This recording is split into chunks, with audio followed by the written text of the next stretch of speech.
dude didn't come to court. Hey, radio on the set. Radio on the set. Are we in jail, nigga? Yes, nigga. This setup do look crazy. Hey, look, though. we finna get right into it.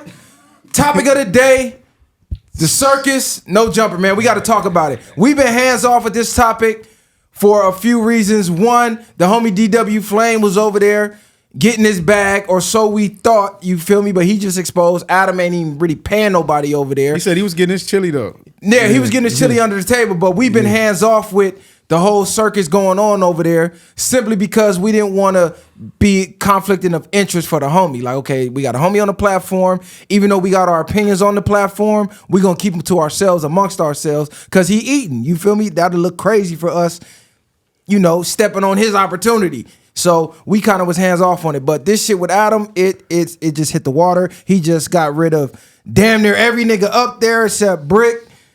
I want to say Sharp and who Almighty. But everybody else he said he got rid of. He's cleaning house. Now apparently the little fat gay nigga Dejan, he got shot behind the scenes by one of the securities who I guess ain't even really security. You know, Adam, he hired the street niggas or whatever the case. So it's being rumored that the security didn't even have a gun license. So Adam got a big lawsuit going on. I think that's part of the reason why he cleaned house. But I want to get everybody's opinion on the whole no jumper thing, because Massa Adam, as they like to call him, we all know what the fuck is going on, bro. They use blacks for their platform, they eat off it, and then when they can't eat off you no more, they dispose of you and replace you with the next hottest thing. We seen it from AD and T-Rail and them. Then we seen it with the Crip Mac, where Crip Mac went to jail after going viral for no jumper 1,000 times, and Adam didn't even go to his fucking court date. Probably didn't even put money on his book. So you see it time and time again. Now, if you go in there to utilize his platform and his 4 whatever million he got subscribers to build your platform or whatever else you're doing outside of no jumper, that's smart. Play chess. Even if you're not getting paid, you have access to his viewers. So even that's smart. But if you're trying to make a career out of that, we got some bad news for you. But time and time again, people like to call people like Adam a culture vulture, and I'm going to say it like we always said since day one. They can't culture vulture anything you don't allow them to. So by you allowing them to vulture the culture, that's on you. Because without niggas showing up there on his platform, he has no platform. Nobody's coming to watch Adam. They're coming to watch the guests and the co-hosts. But without any of that, he has no platform. The same with Vlad. All Vlad do is interview niggas. Without the interviews, he has no platform. But how y'all feel about the whole no jumper fiasco? I think the first thing is one of the most valuable lessons that people can learn is take how people treat others for face value. So don't ever think you're going to be any different. If you see a nigga and he gets rid of his whole cast overnight the first time, then you coming in as the second, iteration of it should be expecting the same thing. Or you shouldn't be putting that past him. You get what I'm saying? Because I feel like a lot of times people see what happens and then they think, I can be different than that, or it's going to end up different for me. So I think that's the first lesson. The second lesson is that we don't need the white man, right? We don't need Massa. Look at AD, look at T-Rail, look at Duno. All the people that left are more successful now, more respected now, and doing more now than what they were when they were on No Jumper. So to me, that shows that we don't need the white man. You really don't need Adam. And yeah, take how people treat you for face value. If you see a nigga do somebody dirty, I mean, eventually he might do you dirty too. So it's kind of like equivalent when you let certain two hoods that stop beefing and you let them start coming to your neck of the wood. They kind of know your hideout. Man, we let Adam in different hoods, do interviews in different people, communities and things like that. And now look what he did once he got his own platform. He just kind of kicked all that shit out when he got to his success. At the end of the day, we need to boycott that shit. Vlad TV as well, bro. They use that shit. They misconstrue people's words and they make it seem like it's like, oh, it's just content. It's just content. Man, that shit is bullshit. It's devil work at the end of the day. Bro, all they trying to do is capitalize on us. Adam has no form of culture, bro. He allowed people to run trains on his wife. Woo. You feel what I'm saying? He capitalized on that shit. And now he's messing with the LGBT community, doing porn with that. Like, bro, this is silly. I wouldn't even want to be in business with a guy like that. You get what I'm saying? It's goofy. I understand his numbers is up. You want to work for yourself and, work, adjacent with it. But at the end of the day, bro, we shouldn't even be doing business like that. Our culture alone, the hip hop culture and the gang culture that kind of typically runs with Adam, they shouldn't even want to be involved or align themselves up with a man like that, bro. What you think about it? I just think it's them controlling their culture. Like, we have this false notion that all this stuff is our culture, hip hop and all this stuff. The person who controls and owns it and who really can take credit for it is the person who's making the most money off of it. There's no white guy making more money than a Japanese person off of Japanese culture, right? They guard and gatekeep their culture. A long time ago, black people forfeited the rights to their culture to white people for acceptance. When we did things like sold off the Negro League, where we had our own insulated sports teams, used to have our own record labels, our own means of production. We forfeited that over to white people for the chance to gain access to the spaces of white supremacy. So to keep getting angry about it, saying, oh, look at what they're doing to the culture, and we need to do that. Adam is doing what white people do. He is driving the culture in the direction that he sees fit. And you know what black people are doing? We're doing what we've done for so long in America. Following the white man wherever he goes and doubling down on it and attempting to do it better than him. I don't care about AD or any of these people. These people are just suck-ups and bootlickers. Because when Adam was giving them an opportunity, they were ready to kiss his ass. His wife, he let some black dude rail her. He gives me, he has like these gay like mannerisms that I really can't vibe with. AD was sitting right up in there. The dude Sharp or whatever his name, he was sitting right up in there. Flacco was sitting right up in there. Now we're going to be like, when they got away from Adam, they got better. Those niggas are gay too. I'm telling you. Don't nobody straight. I'm in LA. Yeah. You know what I'm saying? It don't matter. Crip Mac can't fight. I ain't scared of that nigga. Those niggas are around a gay nigga. Whatever that nigga's doing, you're doing it too. Because you can't convince me that you ain't sat in no jumper and saw some suspect shit and question, should I be in this spot right? Like, the niggas bust out a line of pack on the table right now. That's the last day I'm going to be here. I don't know about y'all. But to keep going there and then act like y'all have some type of moral victory or moral high ground on Adam. You niggas are Adam. Just the black broker versions who have less access to the coveted spaces of white supremacy. So I'm not going to be like, we win some more. Vlad is also someone they say culture vulture. Vlad is paying niggas, and niggas want that money. He ain't vulturing nothing. He's paying his way. There's an old saying, you gotta pay to play. He wants to play in black spaces with black identity, so he pays the cost, and they allow him to come in and do that. Black people have no more high ground on Adam22, no more high ground on Vlad. Vlad takes care of Boosie. Boosie will go to war with your ass over Vlad because that's where he's getting the knife back from. We have no allegiance to each other. We are only loyal to money because we worship it. And whoever holds the money holds the keys to the kingdom and the mantle of leadership. And right now for black people, that's white people because they got the money that we want. I mean, our chicks are busting it open for these dudes. You know no, that's facts. Hold on, let me interject. On one thing you said I disagree with, that we don't have no culture or whatever. We sold our culture, but hip-hop culture is us, bro. It is. Hip-hop culture influences the world. We created hip-hop. I'm not, hold on. I understand. I'm in agreement. I just said we sold it out, but we still created it. We're not finna erase that fact. Now, we can't get it back. Niggas just got to be willing to play ball and play the long game, just like with these platforms, right? They have the bigger platforms.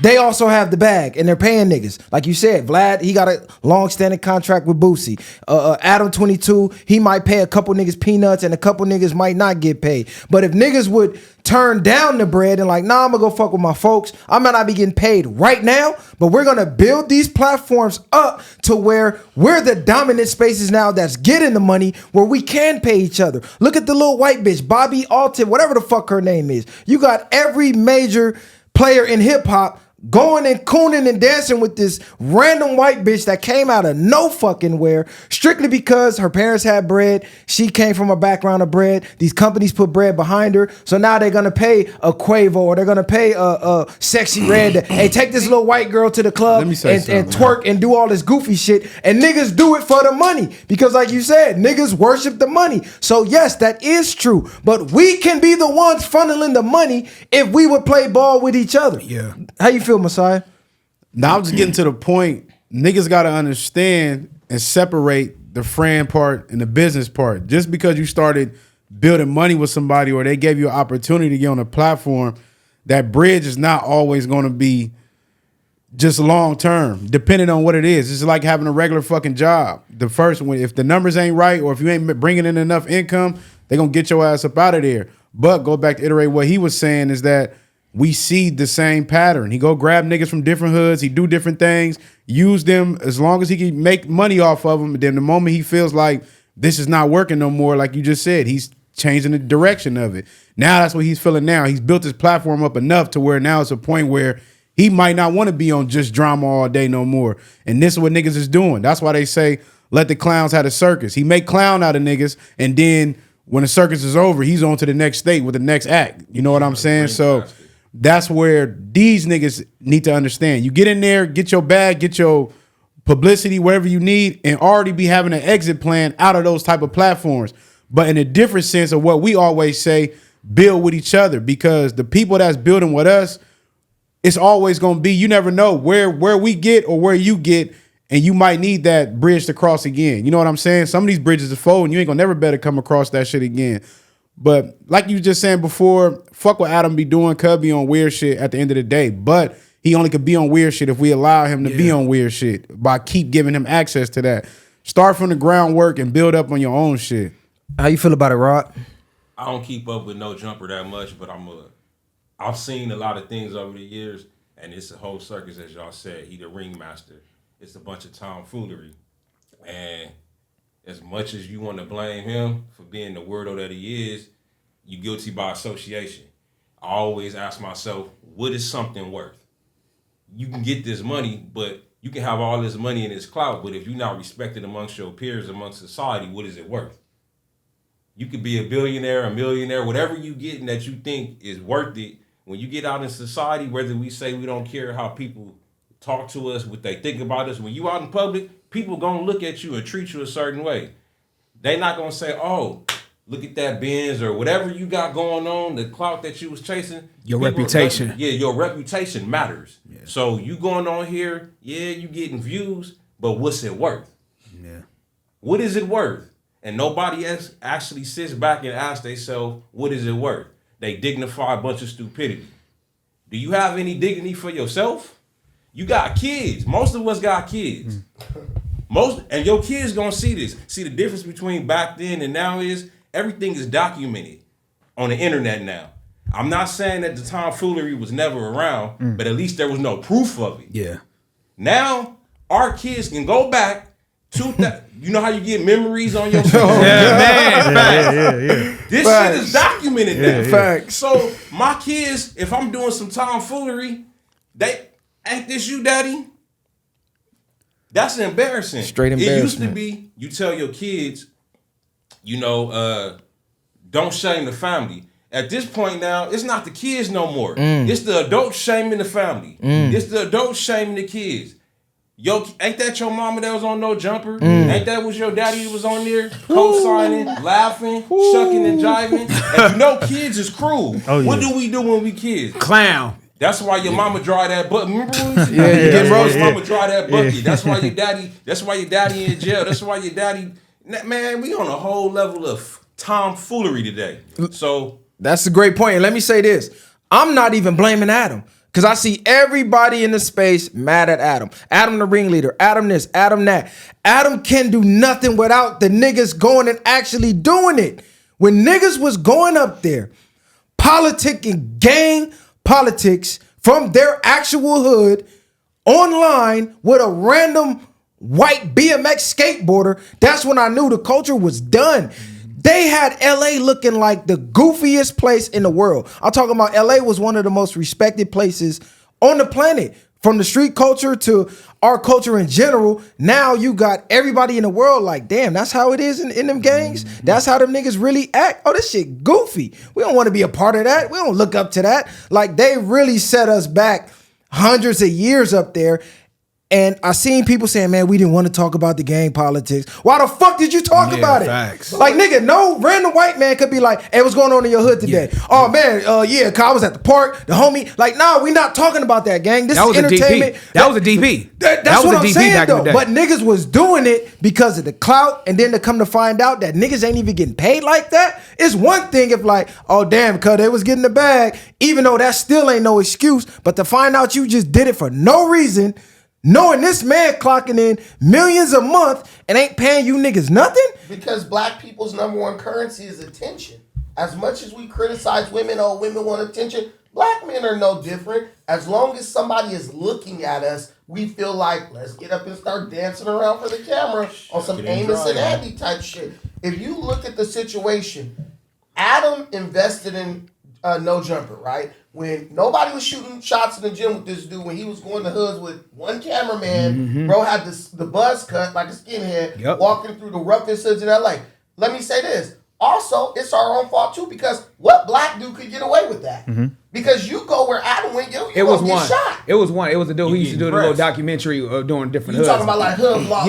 Yeah. And I was gonna bring them up because it's not their Adam fault that dudes like hood vlogs and stuff. Dude, they still recording on cell phones and shit. Like, they never invested back into the content. Yeah. He did. So everything he got, much credit to him for his success, for basically exploiting Negroes. Somebody has to exploit us, and because we are not going to exploit ourselves for our own benefit. So he did it, and guess what? They might have said, did whatever for Adam.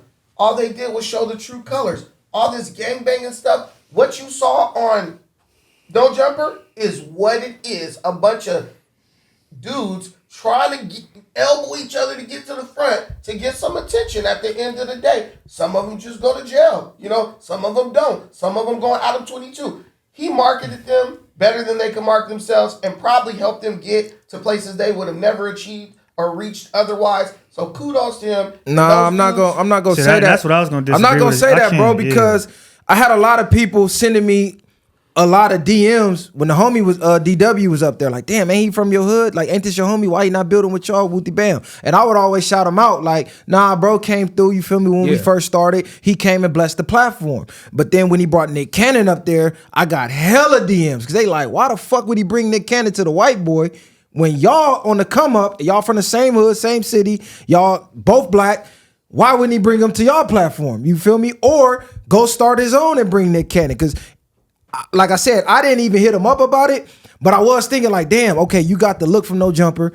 You actually on Wildin' Out. You fucking with Incredible. Why bring him to the white boy? Like, go start your own shit, if anything. Because I seen he wanted to start podcasting too, as well as rapping. So to me, I feel like he should have did that independently, like he's doing now. Like I just heard Whack 100 say, you know, it ain't over. He called up Nick Cannon. Nick Cannon got the Incredible studio not too far from No Jumper, and they gonna let DW continue shooting in that studio. But it was just like the fans was seeing shit that was kind of obvious, and that gets back to what I was saying about building with each other. Like, you didn't necessarily have to come through to us, but it's a lot of black platforms that could have skyrocketed overnight with the Nick Cannon shit, or just anybody that I see running through these Vlads and these Adam22s, and we bringing the biggest names to them because they paying us a little bit instead of bringing it to your people. I might not be able to pay you now, but when I am the Vlad, when I am the Adam, I didn't forget about that.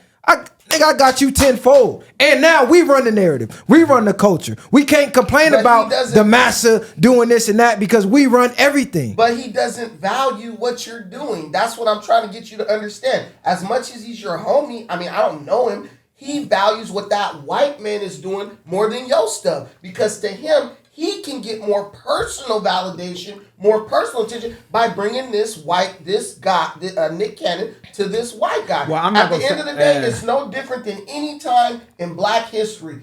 If it ain't white, it ain't right. He woke up in the morning, he scrolled through his phone. Adam, I could get Nick at your show. He knows you're here. He knows there's black people doing stuff. But in his mind, what does he perceive as value? And that's the issue. Yeah, that's hard to... Even with all of that, it's just more so, I think we live more so in reality now is more as instant gratification. So it's more like what makes more sense. If this is already booming, if I can go to the BET Awards or I can go to the VMAs, whatever the case it may be, I'm going to choose the bigger platform. Yeah, whatever's going to make me get to that point. Yeah, that's what I was going to get at too, bro. So it is no shade. Like this podcast is on the come up. We got some traction going. Right now, it's the time to come up. Adam's more established at the end of the day. So that's probably why. I'm not going to say he's trying to please the white boy, be closer to white supremacy, but the platform is a little bigger. So that's why I'm going to give him the benefit of that. I'm not going to say he's thinking that way, but I'm at least give him that benefit of that because I do know them and they all come from the same kennel. So I'm assuming association. You feel me? I'm not going to even throw him like he want to be closer to white supremacy, but I do feel like the bigger platform, let me get my jump off thing and then maybe go independent, whatever the case may be, because we don't know what his thinking is. But I'm not going to just say he want to be closer to whiteness on that. Hold on. In his defense, Wack 100 said he actually set that up. I don't know how true that is, but Wack said he made the phone call. So if that was the case, that's not even in his hands anyway. Like if he called Adam and say, hey, DW first show, I mean, if Wack called Nick Cannon like, hey, DW got his first show up here. Hey, pull up. I see what you're saying. He set it show up. Him some love. Yeah. He set the whole thing up. Because Wack and Nick is Wack boys. and Nick is boys. Yeah. So that's not even a shade on DW. I'm just saying from the fans' optics, they know like y'all from the same neighborhood. They're assuming he's calling the shots because every week they go on the show and say, hey, Adam don't tell us nothing. We run the show. We do how we want to do. So the fans was looking at it like, damn, why he didn't bring him to y'all shit even after he brought him to Adam shit. Like, all right, cool, we did Adam shit. Hey, go do my boy shit. Like, we trying to run this space. The thing is, I understand you guys have alliances and allegiances with these people, so y'all gotta kind of like, I'm not doing that. Maybe that's why I'm here. Because I'm a grown-ass man, dog. You can't make no bullshit excuse for me. You knew the homies is on a podcast. If I'm in the car with Nick or whatever, Nick, can you please do me a favor? Hey, the homies got a podcast, right? Could you slide through even for 10 minutes just to drop, it's right in wherever it's at. We going over here. If the fans realize that, they just watch it. You think the creators, the people behind this don't know that? I'm telling you, you might not want to accept it. Black people betray each other for centuries to get the people betray each other all the time. It's not just black, bro. That's fine. No, but I'm talking about black people right now. I'm saying it because we are the ones who have been most heavily impacted by it. Okay. We have been betraying each other for centuries to get the approval of white people. And we can't sit up here and be like, yeah, slavery and Uncle Ruckus is a coon. Nah, the coon is your homie. No, because, wait, let me say this. If I gotta sit here like a man, Nah, you gotta chill. let me just say this. I'm chilling. I don't care about none of that. Yeah, but if I gotta quit sit doing here that. and take the coon label, if I say something that's like, oh, you signed with the white man, everybody gonna wear that. I stand on that. You can't do coon shit and just because your friend, oh, he not. Nah. If I'm a coon, they coon. That don't make you nothing. It's about dollar. It's about dollars and cents at the end of the day too. Everybody ain't just thinking long term the way we thinking. And basic human nature, you're gonna do what's in your best interest. If I got a fucking family, if I got a brand, if I got certain things, I'm gonna make moves that make sense to me. I understand certain things, so I can't just say like, oh, like bro said already, the homie came and blessed us several times. He do shit behind the scenes that a lot of niggas in where he's at won't do. Yep. So I can't sit here and let you just say all that shit. But at the end of the day, he's making moves that's best for himself. Now we understand from our perspective that it makes more sense to build with us long term, regardless. That don't mean he still can't. He's still making moves that he's doing.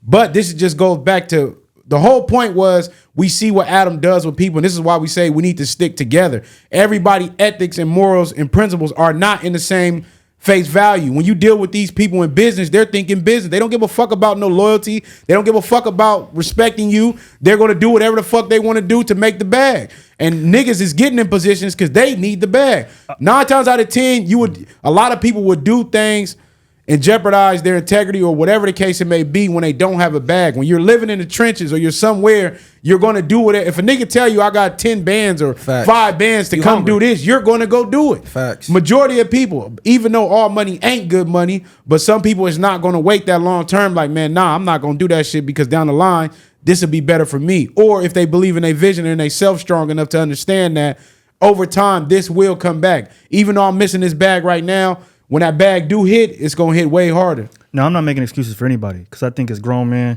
black men, we should have knowledge of self at this point. But I do understand that. I mean, how the entertainment business is structured, it's such more of a nuanced conversation than just, okay, I'm black, now I go work with black people. We have been systematically, mentally programmed to see white is better. This goes back from slavery with the Mandingo fights. Like, you could go to that.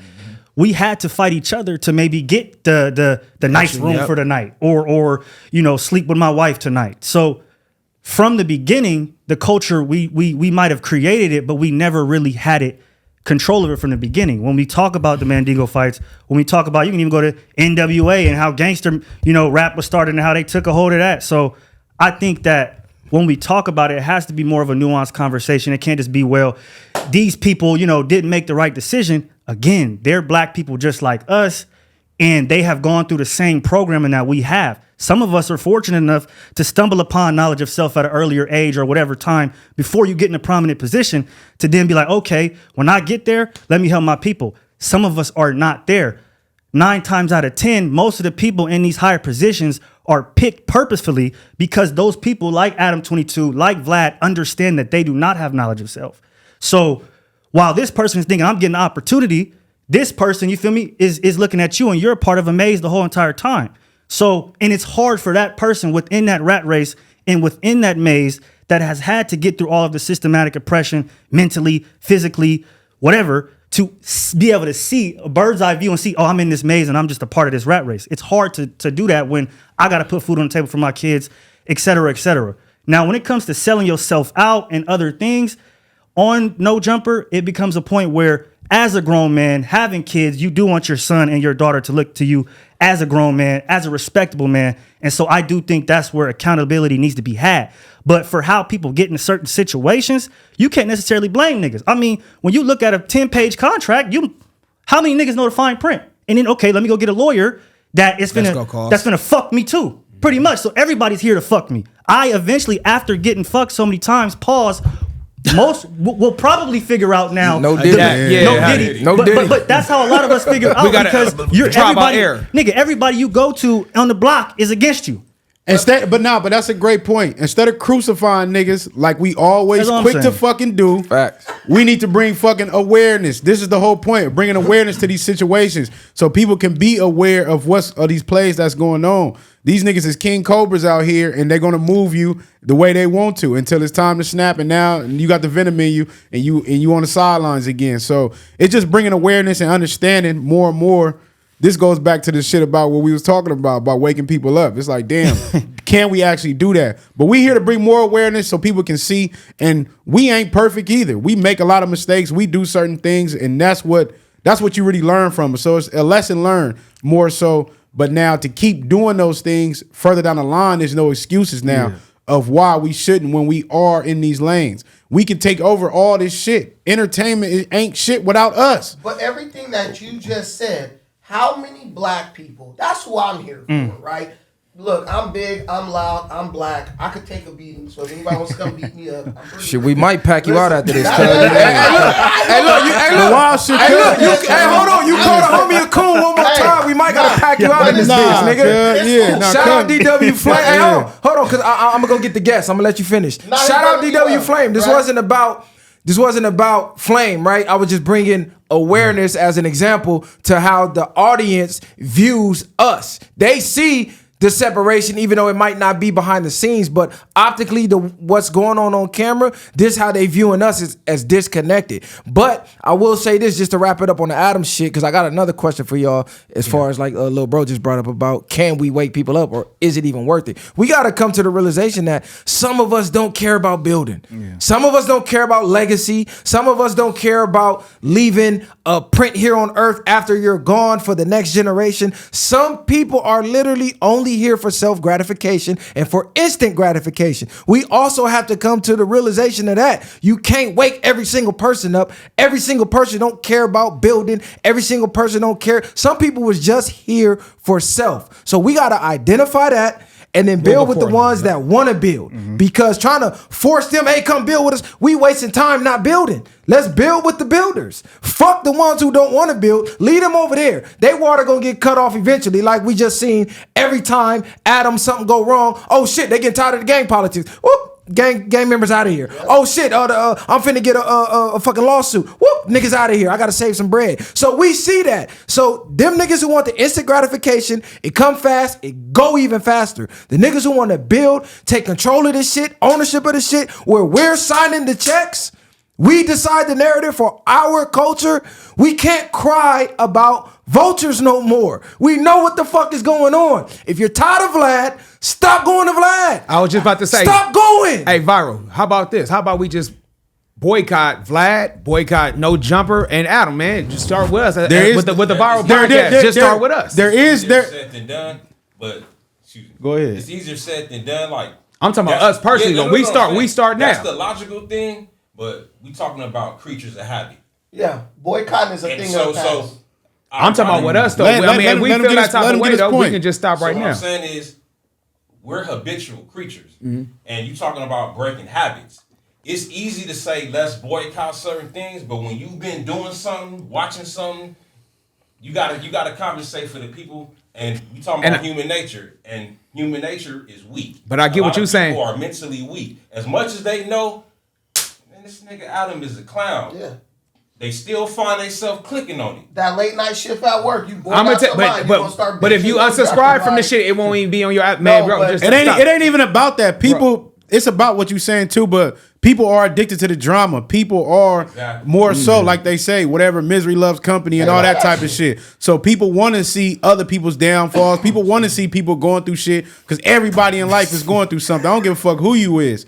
So at the end of the day, we just got to keep building, you know what I mean, and keep supporting each other and keeping that awareness to keep each other ahead of the game. Now, a lot of people are going to take opportunities. It's a fucking bag. A lot of people that will say they won't be on there will go on there if Adam offered them the right price. So to sit here and act like every move they made was just foolish, it's not really about that. It's more about understanding the bed that you're jumping in. And that's more so what we need to start understanding when we deal with certain people. It ain't just Adam. You deal with that shit with niggas in the hood. You deal with that shit in regular work. You deal with it, period. And the first to go is niggas every time. We know this. It don't give a fuck who you working for.